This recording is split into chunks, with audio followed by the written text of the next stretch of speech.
Happy New Year, everyone. Welcome back. Happy Mars Day.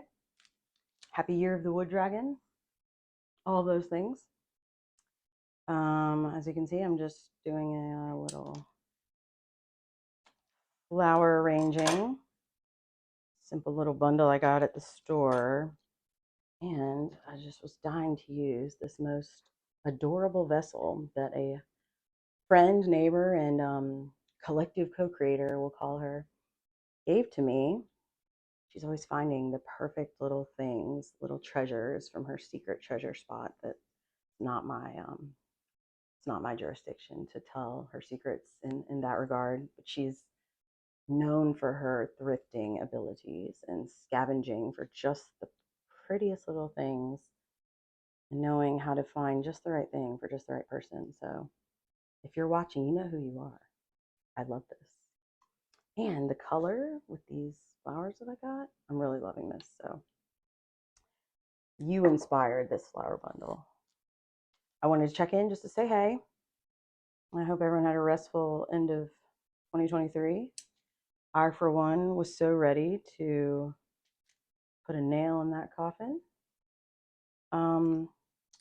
And I just wanted to give you an outlook on what to expect. First of all, if you haven't already, please like, subscribe, share.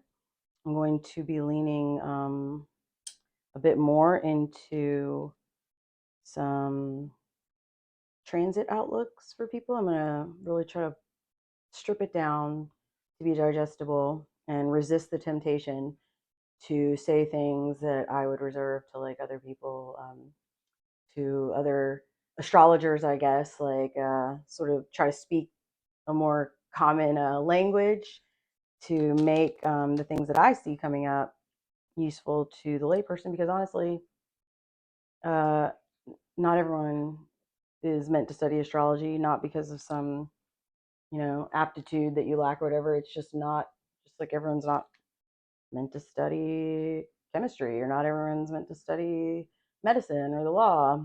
I can name any other discipline. But that is not to say that I don't believe that everyone shouldn't have like a friendly little neighborhood astrologer to check in with on why everything feels like that, so to speak. And as I've alluded to in other videos, this year is going to feel quite fast. The energy is very fast moving. Even in the Chinese astrology, the year of the wood dragon, does that not imply fire and air? Very fast. And we're going to have, for the first half of the year, we're still going to have Jupiter. You can look at other videos to hear about Jupiter. Jupiter is still in Taurus. It just went direct actually on December 30th. So we're going to have the themes of expansion and sort of luck and value in combined with the archetype of Taurus through May. But then come June, Jupiter moving into Gemini and not being an air sign, that's when you're really going to feel that fast moving energy. Jupiter combined with the archetype of Gemini, which is like fast communications. Going to be exciting, especially for tech-minded people, but it's also going to be a little bit, it can be disorienting because Gemini being mercurial, and Mercury is also already like a very fast-moving planet. Beware of, this would be a good time to brush up on your media literacy, we'll say, because when you combine Jupiter with the archetype of Gemini, and then you consider the exponential growth in capabilities with AI, and when you consider it to be an election year, it is just going to be a minefield of being bamboozled and duped like you've never seen before. So hold on tight is what I'll say. But yeah, I really want you to like, subscribe, share, whatever. If you want to stay kind of up to date with just the general energies, and you're going to notice them. I'm just saying, like, even if you're not inclined to sit there and like the whole, you're not somatic minded and thinking like, how do I feel right now? I suspect that this year you might start becoming that way, whether you want to or not.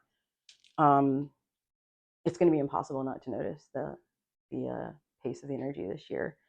So I don't say that scare you, but as I've said in another video, it's understandable that when things move fast and therefore become disorienting, that can be frightening to some people, but also you might wonder, especially if you're generally like pretty stable, grounded person, you might wonder like, have I lost? Have I? I'm not. Am I losing my shit? Like, so I'm here to say you're not, but you know, I'm also here to say that does kind of require some conscious effort on our part sometimes, does it not? So stay tuned here if you want to get these energy check-ins. I've added to my home screen of my phone just sort of real-time map of the sky, which probably doesn't really surprise you to hear, but it's like my Weather Channel app, which I also regularly check. That's just sort of part of being a gardener. But well, as above, so below. I'm going to open the Weather Channel app and then I'm going to open the Sky app because to me it's like the same thing. But yeah, so make sure you've liked, subscribed, shared, all those things. And I guess we'll just say if you really want like an immediate outlook about what to expect next, my advice is to enjoy the pace of the beginning of January. We'll say the first 2 weeks of January. Enjoy the pace. Get your ducks in a row. That's my best advice if you take away nothing from this video besides liking and subscribing. Get your shit together right now. Enjoy this 2 weeks. Don't sit there and be like, oh, my resolutions and have I done enough? Just toss all that out the window. Why do I say that? Well, it's good and bad news depending on who you are. However you feel energetically right now, don't get too married to that because it's probably going to feel entirely different to you by the end of the month. And I say that as somebody that doesn't feel bad right now. I could ride the energy that I have right now, but I'm also going to tell you that I'm not counting on it. I wouldn't take my idea of what I've got grip on right now. I would not take that to the bank. And that's just me being realistic about what I know is coming in just the shifts of energy. And the first thing that you're going to notice, especially my fellow Aquarius placements, get ready because we've got Pluto moving into Aquarius on January 20th. So the Aquarius placements, yeah, you're definitely going to feel that. Whoever you are listening, then this is what I really want to emphasize about people that are just kind of like dipping their toe in the water with astrology. Say you've seen your birth chart and you look at the house that Aquarius rules over and you don't have any planets. Well, that's correct that you don't have any Aquarius placements, but there is a house that Aquarius rules over in everyone's chart, no matter who you are. That area of life, you're going to notice a shift, a serious shift. Pluto is the energy of Pluto is transformative, sometimes in a jolting way, and it is empowering though too.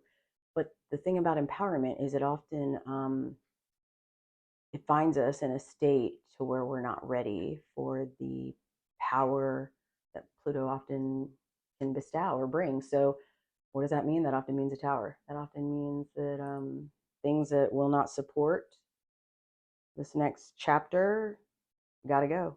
And nobody understands that more than me. I'm a very Plutonian person. Like my chart, just written all over it. My life, the last like 2 years, written all over it.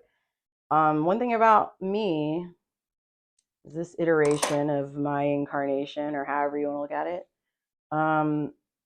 I was gonna be having to transform, come hell or high water, no matter what. So I'm no stranger to getting settled into a reality that I think is all set and good to go. And boom, there goes the tower, Pluto. So this channel is going to be really valuable to those of you who aren't quite versed in the language of Pluto. And the one word that I would say to really embrace is adapt. Transform, yes, but adapt, because in order to transform, you kind of gotta adapt in real time, stay grounded, keep your head about you, because anything that pops up, you are capable of handling. It's just you'd be forgiven for feeling like the world is ending if you are actually, you're a really stable person. You generally always have your shit together. I'm going ahead and inviting you to not see sort of lightning bolt type change as some failure on your part. Just stay open minded. That's my best advice. Get your stuff in a row right now.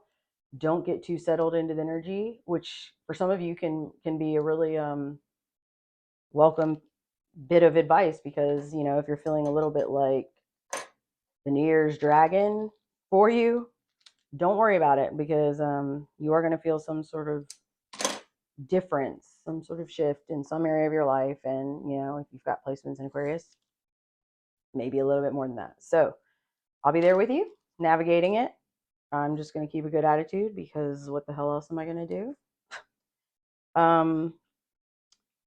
So we'll talk about that. I'm going to talk more in depth about Pluto and Aquarius, because that will essentially define the next 20 years. And I'm going to talk a little bit about the times in history that we've had Pluto and Aquarius transits. The most notable time, because Pluto takes I want to say 230 something years to make its way through all the signs.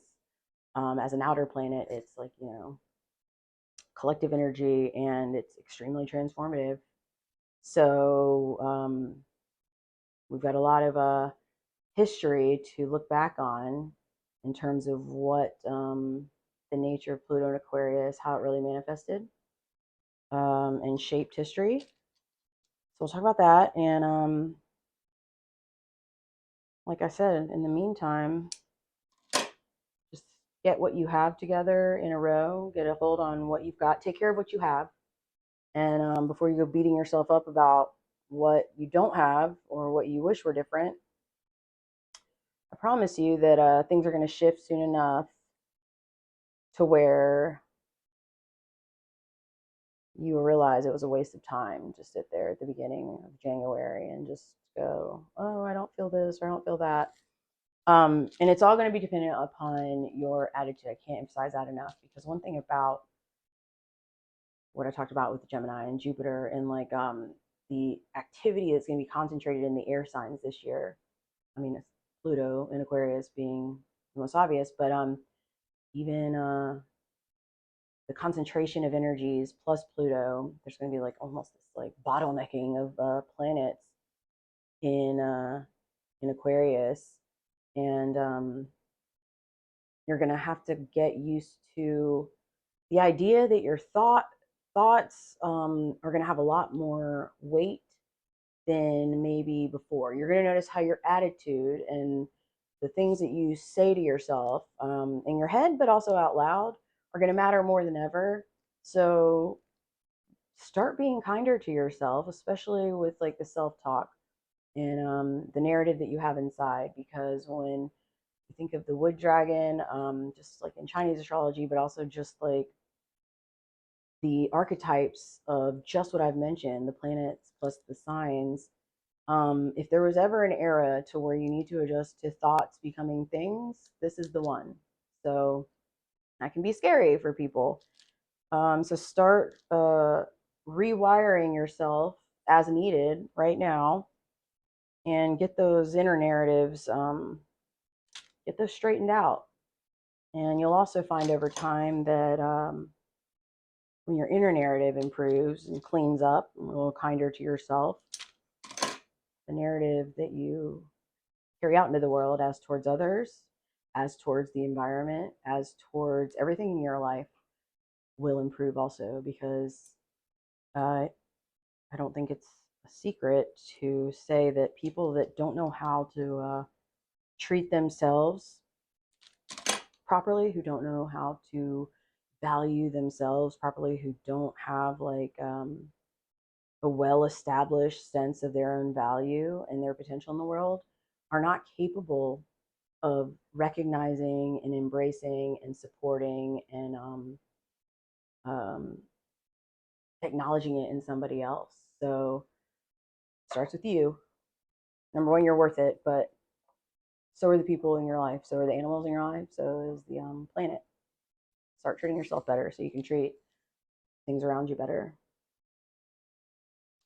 Otherwise, that sums it up for this short little check-in. Like I said, the only thing you need to remember right now, get your shit in a row these first 2 weeks. Do whatever you need to do to feel stable up here, which tends to make you feel like confident in the 3D world, and just get a steady footing. And when things start moving faster, you can handle it. I can handle it. You can handle it. We're going to be here together to navigate through it. So I hope everyone had a restful holiday. Take this week to maybe get things tidied up, get your refrigerator cleaned out, get your pantry cleaned out, get your bed sheets changed, whatever. Don't beat yourself up that they're not done yet. I myself have spent the last 48 hours just getting to things that I really wish had been done before Christmas, but they weren't. And Christmas was great. It was fine. It was fine. Just like you'll be fine, it was fine. And then I got around to it, and then I was like, man, I'm really glad I didn't waste my valuable energy beating myself up about the fact that I was just not getting around to things. So that's the attitude to embrace this year. Hope you enjoy the rest of this Mars day. I'll check in with my more detailed video on talking about Pluto and Aquarius. That's coming up again January 20th. Sometime within the next week, maybe at the end of this week. Until then, take care.